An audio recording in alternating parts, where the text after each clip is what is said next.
Bonjour à tous, merci infiniment d'être ici avec nous en ce dernier panel. Vous savez, il y a plusieurs choses qui peuvent inquiéter un modérateur.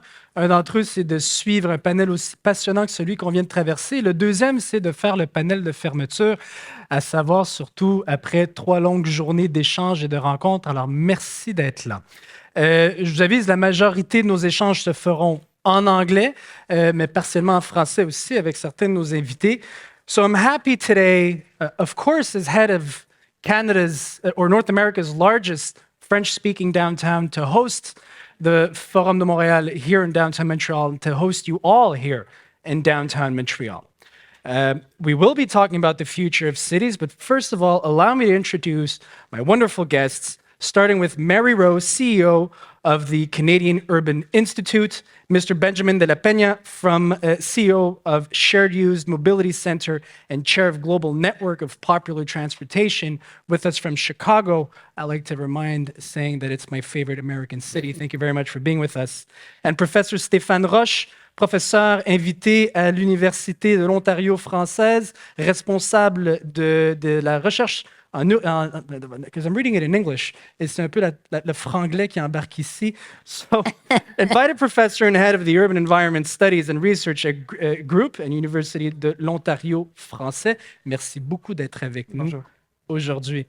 I would have to add, which I said in French, to thank you not only for being here in downtown, but staying with us for this last panel.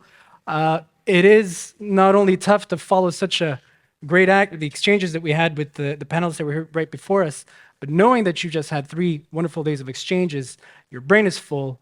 Thanks for keeping it with us the rest of this day. So we're going to talk about the future of cities. It's a popular topic and it can be thrown around quite a bit, but in knowing that urban infrastructure is under constant change, and we could even say constant threat by climate change, threat by the needs of population, some can say NIMBYism in some cases, threat of underfinancing, threat by, and we just discussed international relations, threat by other nations that might want to attack specific infrastructure in urban environments to weaken a foreign government. My first question to all of you would be, when it comes to city centers, why are they strategic infrastructures, and for who are they strategic infrastructures? Mary, I'd start with you. Sure. It's so nice to be here, and I just want to say congratulations to all you stalwarts who were still in the hall. You've had several days of intense whatever, and we thought there'd be 11 people, and I can tell that there are more than 11 people here, so you win the longevity award. Qu'est-ce que tu parles NIMBY en français? Le pas dans ma cour, not in my backyard. Yes, so yeah. Not as good an acronym in French as it is in English. You know, you cited this, and it's so true, that this is one of the great downtowns that we have in North America here in Montreal with the Quartier and various things that you've done over the years. And we don't have the level of return in Canadian cities. Benji, I don't know, you haven't been in Canada long enough this visit to know, but Canadian downtowns have been the slowest to return post-pandemic. We had the longest lockdown. We probably had some serious underlying challenges in those downtowns even before the pandemic. Then the pandemic suddenly makes it very clear we have inadequate mental health supports. We have probably inadequate public realm investment, although here in Montreal you have better than many. And then we have what is called a monoculture predominantly, which is only one principal use in a neighborhood. In the case of central business districts, office workers. And it makes a downtown or any neighborhood that is only one kind of user extra vulnerable to whatever the challenge is. So if it's only residential, it's a problem. If it's only commercial, it's a problem. If it's only recreational, it's a problem. So I always quote the first Mayor Daley, your town. Mm-hmm. There have been 2 Mayor Daleys in Chicago. I'm talking about the father. The father was often criticized by people. They would say, why are you spending so much time on downtown? Why are you investing so much in downtown? And he said something which has resonated with me for 30 years, and I show a slide when I show slides to say it, which is that an apple rots from the core. And that's what we have to be really focused on in any scale of urban life that we talk about, whether it's a neighborhood, whether it's a residential neighborhood, a place where we live, where we hang out, a recreational space or a working space. We've got to focus on the core. And in this case, downtowns are the core of commercial life, cultural life, economic life, obviously. And right now, they're at the heart of the challenge we have around equity and provision to create urbanism that works for everyone, including people that are vulnerable. So that's the great challenge that we all need to face, because we will not survive if we don't find ways to re-support and reclaim downtowns to be for everyone. So that's why it matters. Very good point. I just want to piggyback before we go to Benjamin. You point out the diversity of the uses of downtown. It's true that in the case of specifically downtown Montreal, which is rare for North American cities, is not only Quebec's largest financial district, second largest in Canada, but it's also North America's largest cultural district and the largest university hub. We have in our downtown alone 130,000 students. 7 universities are present in our downtown, which you're referring back to the P word that we like to avoid here in Montreal, the pandemic, where we had in Quebec the toughest lockdown laws. And yet we recovered faster than most Canadian downtowns, thanks to those other assets. So yeah, very good point. Well, because you've invested in your public realm, the other P word, the public realm. And I also think you've just raised a very interesting point around students. We just at CUI, I run the Canadian Urban Institute de Canada, and we just published a report on the case for conversions, not as a solution to housing, not saying, oh, we're going to solve the housing crisis by just converting some offices, but really to say you look at your existing assets and you figure out how does their use and purpose need to evolve. Because cities are living things. And so for us, part of the downtown strategy is to reimagine different uses of assets. And you have these wonderful buildings, commercial buildings. One of the things we could look at is putting more student housing into those spaces. And that is true in pretty much every major Canadian city in this country. There is a shortage of student housing. And what's happening is foreign students often are coming in, taking those places in post-secondary institutions, and they're displacing other tenants and going into those rental spaces. If the universities and the colleges, and I know you're out there, were to commit to creating housing and potentially converting some commercial space into student residences, then you'd free up other stock. So I think it's really incumbent on us to look at that mix, including the students. And students and young people are critical to the future of downtowns, critical. Absolutely. Thank you, Mary. Benjamin, what is it about city centers that are so important? Well, historically, the reason we have city centers is a concentration of power and trade, right? And cultural resources too. But I would flip that question and ask, the prediction of the death of cities have been around for a while. When the internet came, it was like, oh, no, we're all going to work remotely. And so there won't be any downtowns. Guess what? People actually like working on their laptops in coffee shops downtown. So this is a bigger threat than before. And you can see it in the tech-centric cities being affected the most, like San Francisco.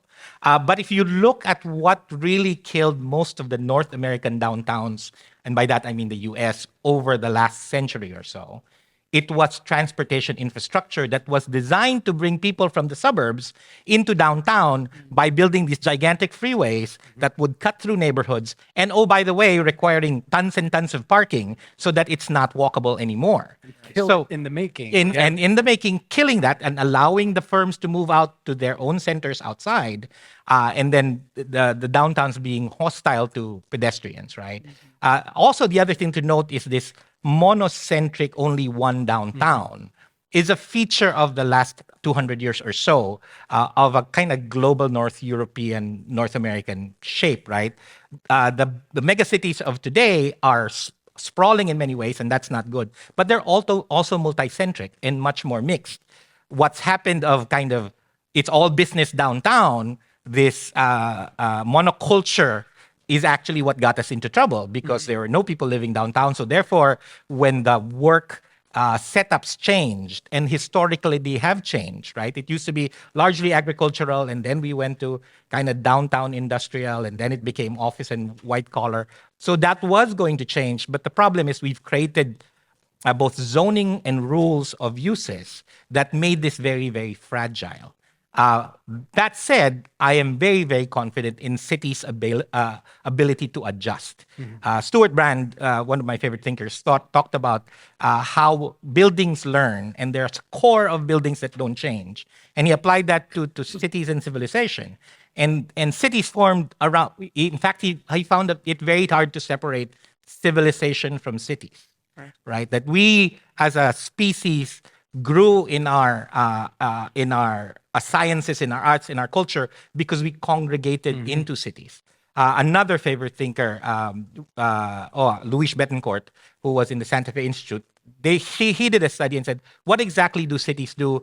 And they're very physics-oriented, and I don't understand it. Computation was, cities are social reactors, right? That allow people to exchange ideas. And maybe the internet and working remotely is going to change that, but I don't think so. I think it's going to disperse it a bit, but people will still want to congregate. What that form is, we will see. What is clearly happening now in a lot of US cities is realizing that the car, which has become so central in the last 100 years or so, is actually damages cities. And we need to move away from the car and go back to people. Very, very interesting. An interesting fact about what you said, so many interesting things there.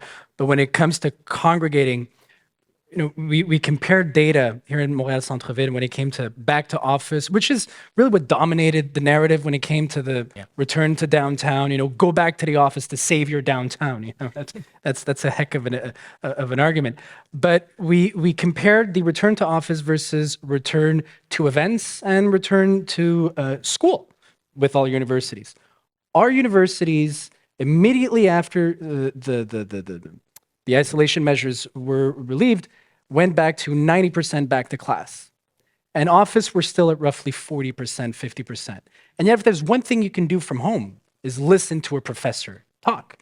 And yet, what we learn is that these students nowadays, yes, they pick their universities for the quality of the diploma that they get, but also the quality of the exchange that they get with their colleagues and the campus life. And we're lucky here in Montreal to have them in our downtown. They actually live within the city instead of being isolated. Just to add to that, so Dr. Keltner, who studies joy, right, from UC Berkeley, a lot of the research they're showing is that casual interactions among humans is so important to our sense of self and joy. So that knowing people in the coffee shop who know what you're going to order, that's significant. Greeting your pharmacist, because you always go there. Those are actually significant to our happiness, right? And so that kind of seeking out, which technology, as much as we can work remotely, actually isolates us, right? And you all know how painful it is to be in a meeting with Zoom, right? And you can only take it for so long. Right. So there is kind of a need to be around people. How that's going to shape out, I don't know. Interesting. Professor Roche, and I like to remind everyone, we're not only going to speak French as well, but it's worth to remind ourselves, we are in North America's most trilingual city. So the least we can do is avoir un échange avec Professeur Roche en français. Professeur, on a parlé de l'importance, on parle de l'importance des centres-villes comme une infrastructure stratégique. Comme professeur, on parlait aussi du retour des étudiants donc aux universités. Alors, selon vous, pourquoi est-ce que les centres-villes sont une infrastructure stratégique d'importance et pour qui surtout? Merci beaucoup. So I'm going to speak French. I'm here as a representative of the brand new Université de l'Ontario français, and a lot of people has fighting for setting up this university in the center of Toronto. So the least I can do is speaking French. Absolument. Bravo. Donc,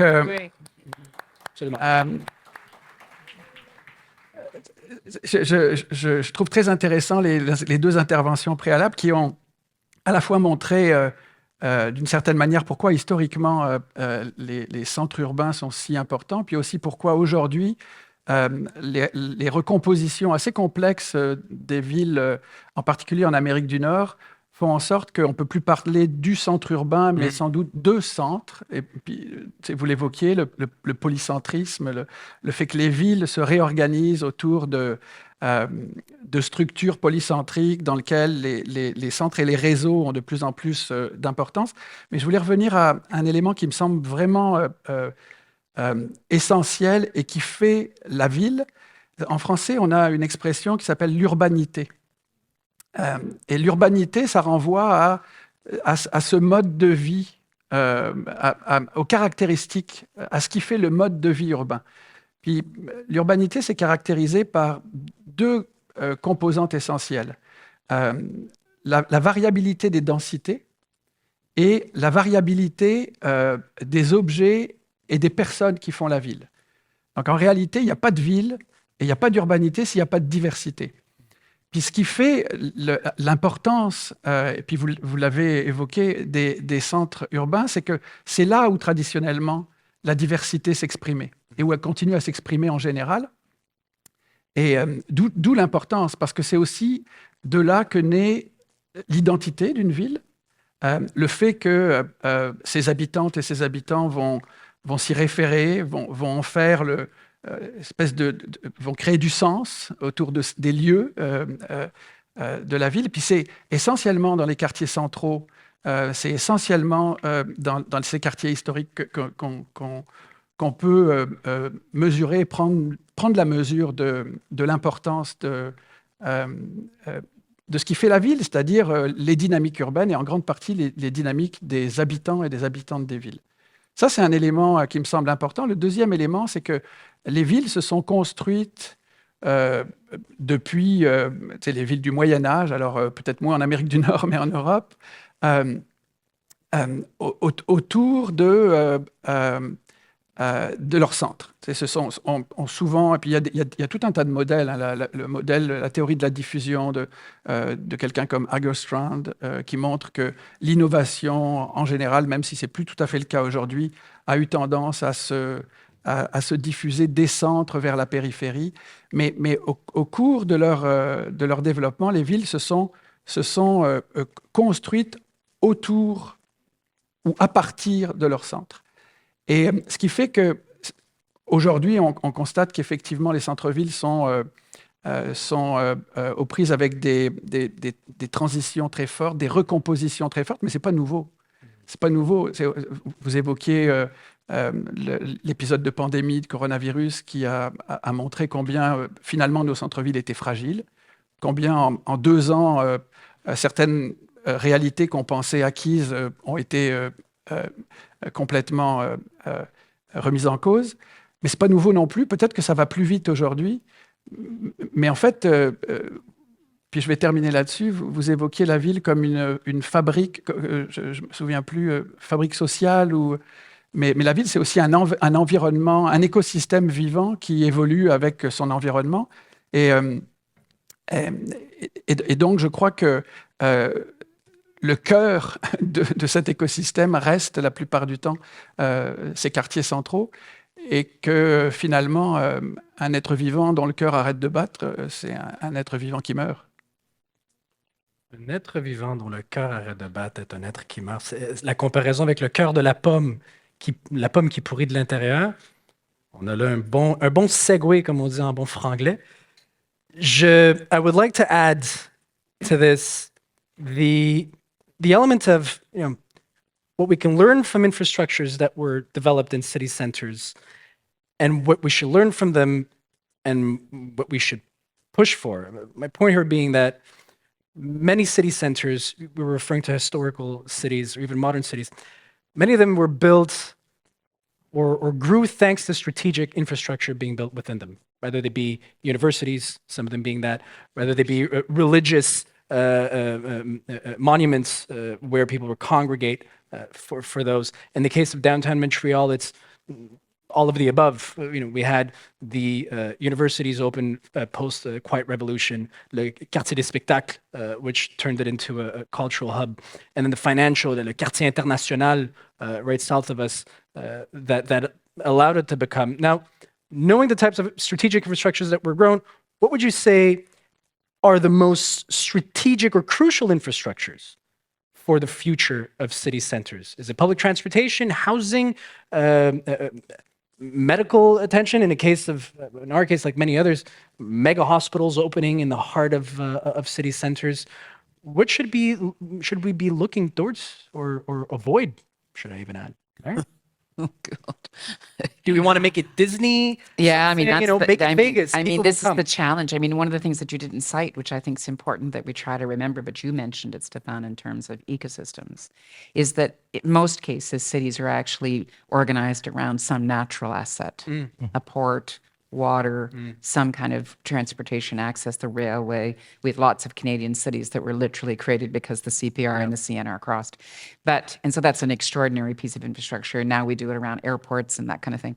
But I always want to hearken back to, can you look at what your assets are and build from your assets? So when you start talking about the historic core, we have lots of cities that wrecked their historic core. You haven't done that here. Oh, wait, allow me after. So if you do go to Montreal, remember this. This is to your point, Benjamin, of how cities were building highways. In the 80s, we came this close to destroying half of old Montreal to build a highway going straight to downtown. So if you do stroll on Saint Paul or Notre Dame and go watch the Notre Dame Basilica, please remind yourselves that we came this You close. dodged a bullet, in other This words. close. Whereas lots of American cities and Canadian cities did not, like, because of the dominance of one guy's thinking, one guy who drove expressways everywhere. And we were talking earlier about whether or not cities have the courage to actually, correct that mistake. But going forward, what I would say, and why I'm so thrilled that we have a Francophone university coming to downtown Toronto, is when in doubt, up diversity.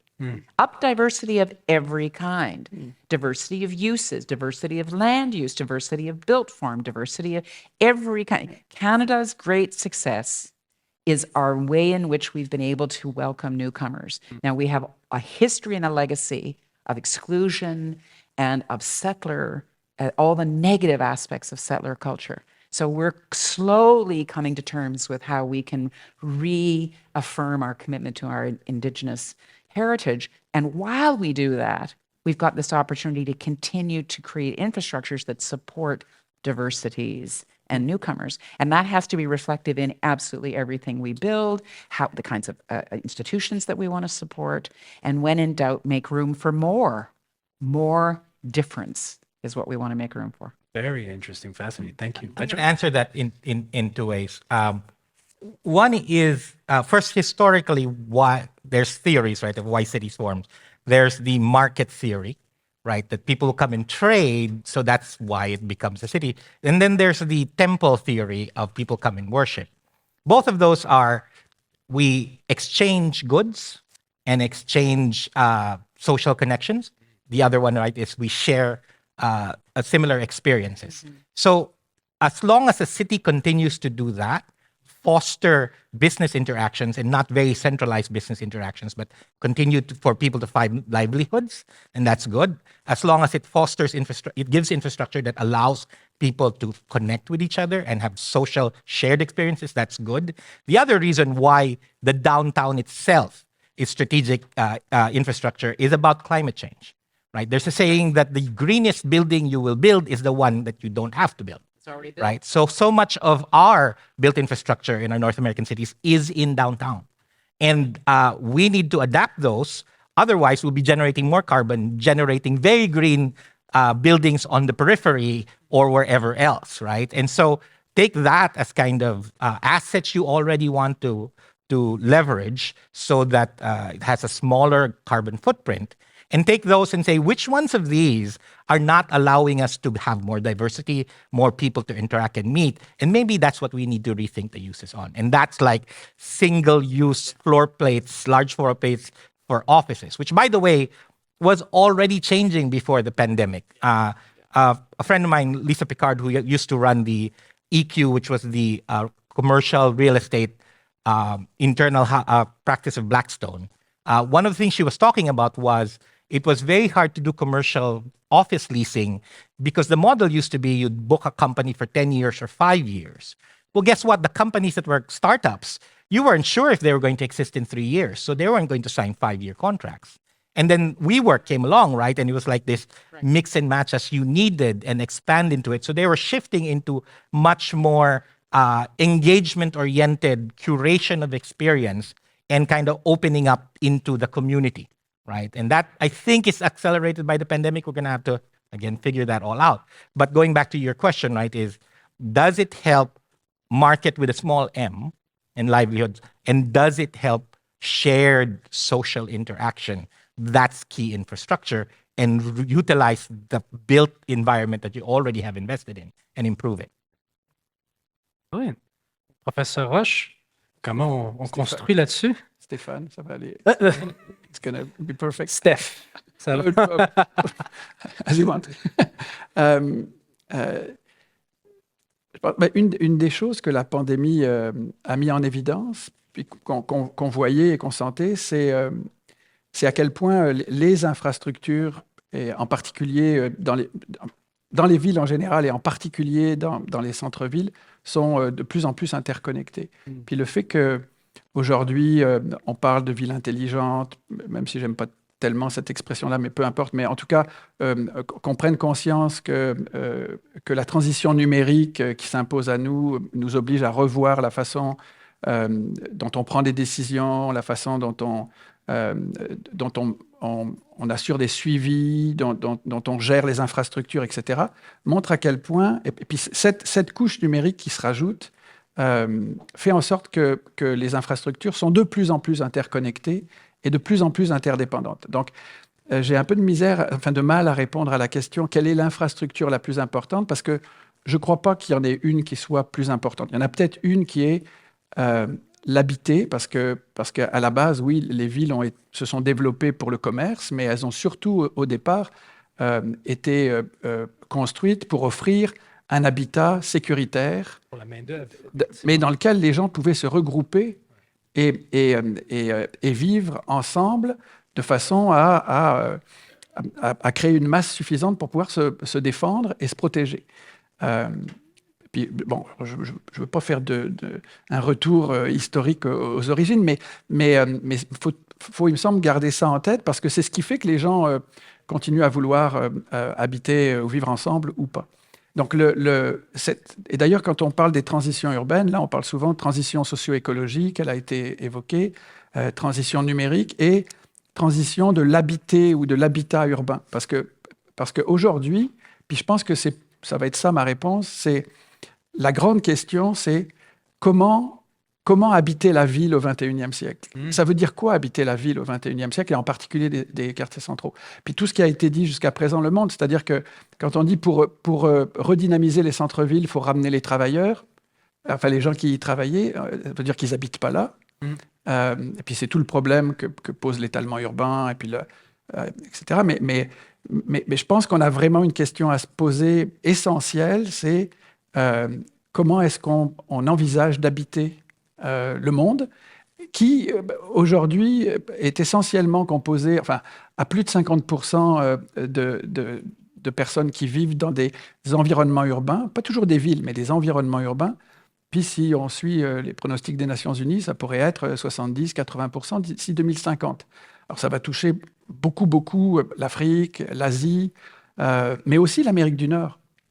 Et on n'est pas prêt à ça. On n'est pas prêt à envisager que 80% de la population vive dans des environnements urbains si on ne se pose pas la question de quelle infrastructure de l'habité urbain on va offrir. Et souvent, la définition pour plusieurs Nord-Américains, l'environnement urbain, c'est soit les tours de 50 étages ou le bungalow. Oui. Puis on le voit bien à Toronto, par exemple, ou sur le front de lac, là, dans une des zones. I see you nodding. We're going to get back to that. I want to hear those responses. But no, it's right. I mean, la tendance à la densification qui est nécessaire si on veut éviter l'étalement, si on veut éviter de morceler davantage les espaces agricoles, naturels plus beaucoup, mais agricoles en tout cas, qui ceinturent les villes. Aujourd'hui, la réponse qui est donnée principalement, c'est des tours. C'est de la densification en hauteur. Puis on peut comprendre pourquoi. Je veux dire, avec une emprise au sol moins grande, on loge plus de monde. Ça coûte moins cher, ça rapporte plus d'argent. Sur le plan purement financier, c'est rentable. Mais je crois que c'est un non-sens. Et puis, on l'a dit, c'est-à-dire que la ville, et en particulier les quartiers centraux, c'est la diversité. Puis, construire des tours les unes à côté des autres, c'est nier la nécessité de cette diversité. Puis je vous renverrai un ouvrage qui est vraiment un ouvrage de science-fiction qui s'appelle en français Les monades urbaines. John Silverberg, il s'appelle, c'est un auteur de science-fiction et qui a écrit un ouvrage où il imagine ce que pourrait être l'habitat du monde d'ici 2250 ou 500, je ne sais plus. Et puis c'est des grandes tours. Et ces tours-là, qu'il appelle des monades, avec la référence aux monades de Leibniz, qui sont l'unité élémentaire d'un ensemble, qui composent un ensemble et qui en même temps contiennent la totalité de l'ensemble. Donc ces grandes tours sont à la fois des composantes de ces nouveaux modes d'habiter, mais aussi contiennent la totalité de la façon dont on habite la Terre, c'est-à-dire des tours qui font 700, 800 étages avec une classification, une stratification sociale ascendante, etc. Et avec des tours qui sont reliées par un système d'alimentation qui arrive d'un espace agricole qui est essentiellement mécanisé, avec quelques humains qui sont là pour gérer la technologie, et les drones et les robots, etc. Bon, c'est de la science-fiction, mais c'est ce qu'on est en train de construire dans beaucoup de villes, en particulier en Amérique du Nord, avec cette tendance à la densification en hauteur. Ça préfigure un peu quelque chose de ce genre-là et ça tue la vie. Enfin, je veux dire, quand on rentre dans notre tour, et surtout dans ces tours où maintenant, il y a des centres commerciaux, il y a des espaces pour faire du sport, il y a des piscines. En tout cas, on recrée d'une certaine manière... On recrée le bungalow, mais dans Oui. dans une tour, façon de parler. So, full disclosure, as we are talking about the comparison or the definition that some may have of what is an urban environment, it's normally the debate between skyrise or bungalow. I live nearby at Plateau Montréal, and Little Portugal within Plateau Montréal, yes, a Portuguese kid living in Little Portugal, it still exists, is that it is still, to my knowledge, Canada's most densely populated neighborhood. And yet you will rarely find a building higher than 3 floors. Yeah. And we're lucky we have the mountain nearby as our infrastructure, our green infrastructure, we can call it that. But so full disclosure, I saw you nodding on, what is living in an urban environment? And I really liked your point of the best building you can build is the one you don't need to build. Right. Not exactly how you said it. Already built. But yeah, I'd love to hear you two guys. things. Your example of the tower or the bungalow. The tower is produced by land values, right? Where your piece of land is so valuable to be able to extract value from it, you need to build really, really high. The other end of it is actually held by rules against what you can build. In most of North America, single family housing is enforced by zoning rules or housing covenants and all of that, and they prevent medium rise, which is what they call the missing middle, medium rise apartment buildings to happen. You can get a lot of density from 3 to 5 stories across a city. Barcelona is like that, lots of old parts of Europe. Tokyo, right, is the largest city in the world, 38 million people. There are very few pockets of very high towers, but most of it is very small, very dense pockets, which, by the way, their zoning is amazing because what it says is it's not what you are allowed to build, it's what you cannot build, or rather, the other way around. It's you are allowed to build certain things as long as it's permitted. So in any residential area, you can have small businesses. Which is very different from us, and small footprints. But as of right, the only places where you can't have residential is industrial areas.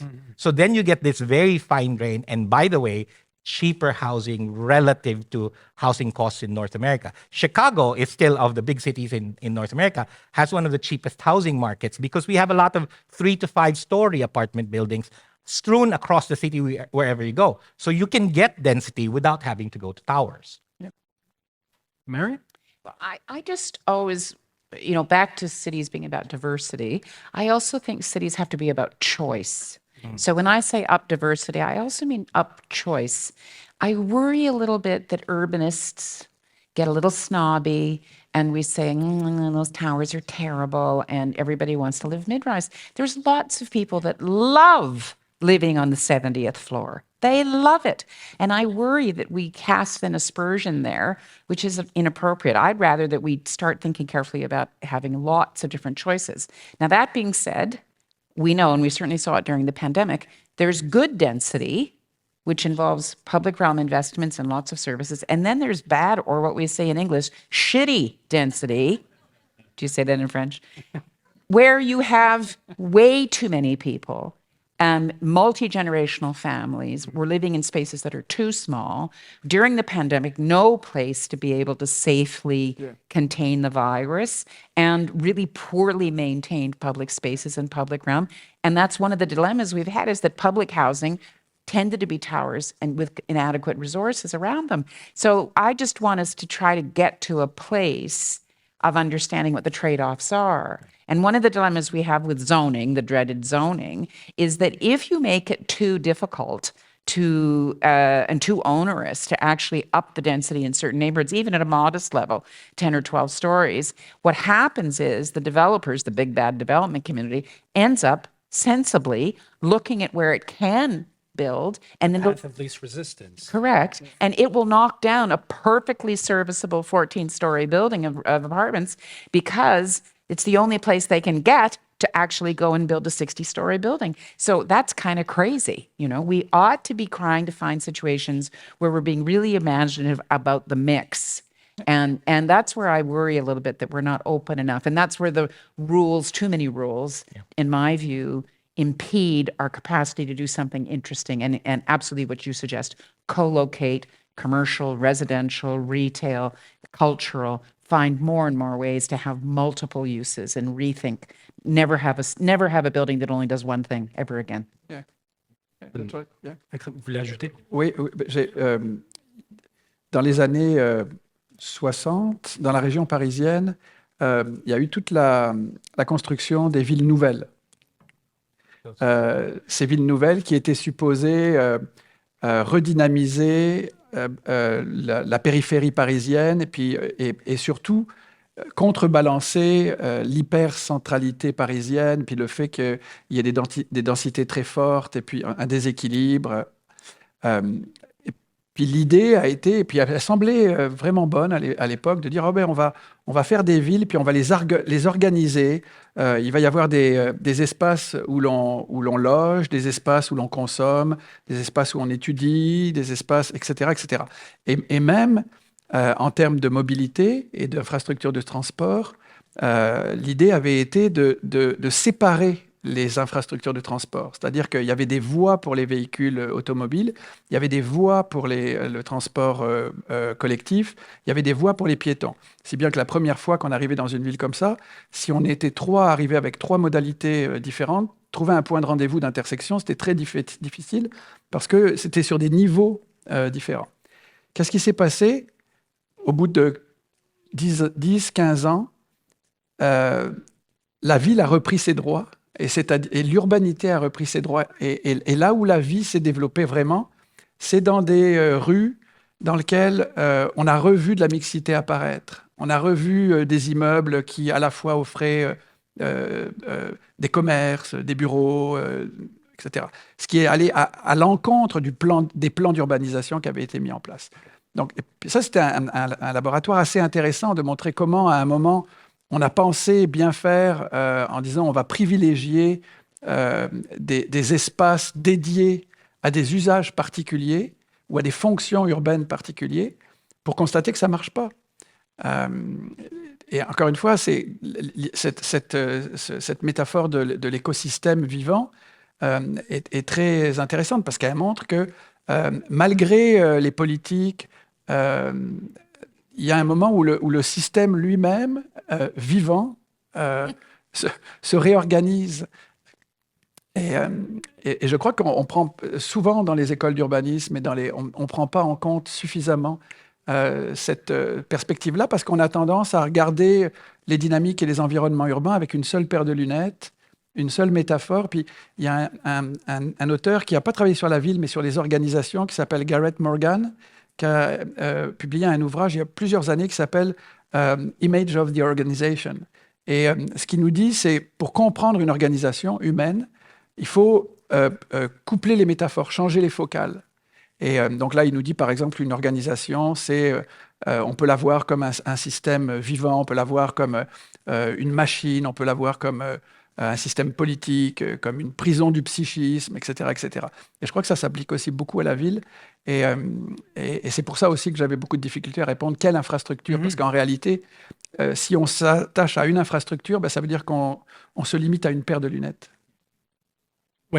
Quand tu dis ça, et je sais pas s'il y en a de ma génération ici dans la salle qui vont comprendre, j'ai vraiment l'image du monorail dans les Simpsons. Oui. C'est le morceau d'infrastructure qui va sauver la ville, et finalement, ça devient une distraction qui nous empêche de regarder la forêt, si on veut. Oui. En parlant de forêt, we have 8 minutes left. Let's try to be disciplined here. I'm curious to know, because we can go on for hours, especially with, I mean, we never have enough time to discuss, Never Mary. do. It's so true.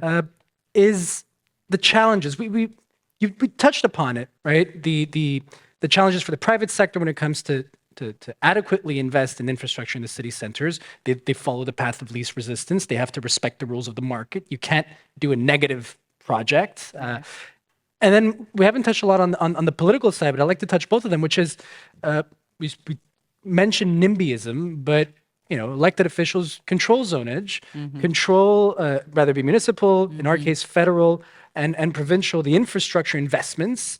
We have a huge debate here in Quebec, or had, according to some, regarding a connection in Quebec City for a new bridge, new tunnel, connecting a suburban area. But that seems a challenge. I'll use an example here in Montreal that we had recently in our last municipal election, which is, if you haven't noticed, if you look at our skyline it cannot be built higher than our mountain. And this is a historical decision because our mountain was designated a UNESCO protected, has a UNESCO recognition, but also it's our signature. We've inherited a downtown where people have said, we'll never compete with New York. New York and Dubai can always build higher. Back then, Dubai was only a desert. We have a mountain. You can't just build a mountain in the middle of nowhere. So in our last election, we had a candidate who said, I will allow to build higher. And many expected the business sector to just jump on it. And to many surprise, it was a complete negative, even from developers, saying, don't you dare. It's our strategic asset that distinguishes us from others. So I'd be curious, in your own words, closing remarks, what are the biggest challenges for both private and public sectors when it comes to ensuring that we invest properly in our infrastructure, strategic infrastructures for our strategic city centers? Mary, we'll start with you. My esteemed colleagues here have quoted sophisticated authors like Gareth Morgan and Stuart Brand and Louise Bettencourt. And me with The Simpsons. Thank you. And you in The Simpsons. And I'm going with you, baby, because I want to quote that very famous scholar who my father adored. My father's been dead for 25 years, but he adored, I'm looking to see how many in the room here are over 60 and how many of you, actually in this case, I'm choosing someone who's both Anglo and Franco. He adored Petula Clark. Oh. When you're alone and life is making you lonely, you can always go downtown. And she's also a chanteuse en français. Anyway, I think what we need to be thoughtful about is the city as a container that enables all sorts of stuff, and that we not try to predict particularly what might erupt. Who knows what's going to happen in these downtowns? Manufacturing, who knows? There was all sorts of sturm and drang about cultural activities and sporting activities and things. The truth of it is we're in the container business. We create places and we wait and see what happens. So I would just encourage Montrealers to continue to think about enabling all sorts of stuff to happen in these places and spaces, and to invest in whatever it takes to make those as flexible as possible. And you're so well on the way. You've been doing it for decades, and just keep on channeling your inner Petula Clark. So just the irony of Petula Clark is that song translated in French makes absolutely no sense. It goes from downtown to dans le temps. So it sounds the same, but it's completely different. Doesn't work. Well, I'm going to quote your dear friend, which is why I'm Yes. 2 degrees separated from Jane Jacobs. Yes. Right, which is the city has could be for everyone as long as it is everyone participates. I'm paraphrasing. And she also said, you can't assume people will come downtown. You have to put them there. Right, exactly. And I think there are 2 paradigms that, Right. that we have to challenge. One is we got into this single-use situation because we approach cities as machines, right? And that Right. was the whole zoning was like, it's going to work efficiently like a machine. And we'll have this distribution belt, which is Right. cars going back and forth. Right. And some very good thinkers have thought, no, maybe we should think like you as a container.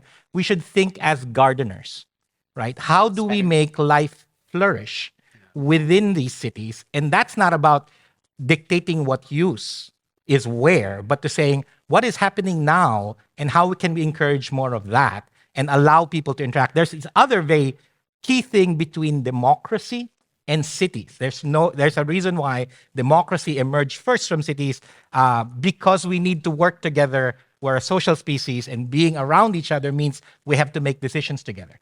And I think the big mismatch is our decision-making processes and who gets to be leader. And I'm really, really fascinated by work going around the use of selectorates. So rather than we'll elect someone and they get to decide, what we do is we randomly choose a set of people, representative, and then bring them together and have them decide. That is how the Irish Assembly came together, and 99 people with one moderator thought about abortion and the Irish Constitution and proposed this referendum on eliminating abortion, and then passed in Ireland, a Catholic country, right? And so we need to rethink the way we decide things so that it also allows us to flourish in our decision making and not kind of this race for who has power. Wonderful. La tâche ingrate en 2 minutes, Stéphane. Wonderful. Oui, c'est difficile, mais je vais filer la métaphore du jardinage et faire référence à 2 collègues, une de l'Université du Québec à Montréal, je crois, et puis une de l'Université Laval, qui ont écrit un ouvrage, je ne suis pas sûr du titre, mais qui, grosso modo, veut dire semer la participation citoyenne là où elle pousse. Et je crois que, comme vous le disiez, Jane Jacobs disait qu'on ne peut pas seulement attendre nécessairement que les citoyens reviennent, enfin que les habitants reviennent dans les centres-villes, mais il faut les inviter à le faire. De la même manière, une ville ne se décrète pas, puis on a tout un tas d'exemples où sur rien et sur des terrains infertiles et sans amour, on a essayé de développer des villes. Masdar en est une, par exemple, et dans lequel il n'y a pas de ville, il n'y a pas d'urbanité. Donc je crois qu'on doit, être capable de vraiment, effectivement, agir comme des jardiniers, repenser à nos villes, repenser à ceux et celles qui les habitent, à ce qu'ils cherchent en venant là. Et puis je vais terminer vraiment sur un dernier ouvrage que j'aime beaucoup, qui est un ouvrage qui s'appelle Urban Acupuncture.